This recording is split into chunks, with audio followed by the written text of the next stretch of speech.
আম্মা কি হয়েছে? আব্বাতে টাকা চুরি করতেছ।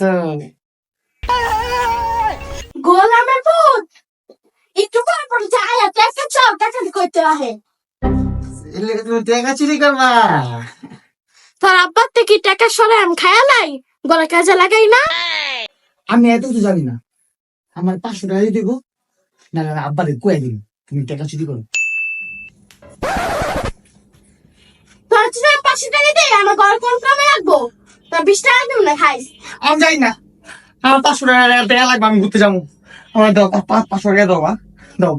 তোর 20 টাকা দিব খাইস। 20 টাকা কি কাম হবে? 500 টাকা দাও। 500 টাকা নাই আমার তো। তুমি না এবার আমার টাকা চুরি করলাম, কত টাকা থাকলাম আমি হারে তোমার? আরে 500 টাকা চুরি করেন নাই, 100 টাকা আছে হাতে। দেও 500 টাকা আমার।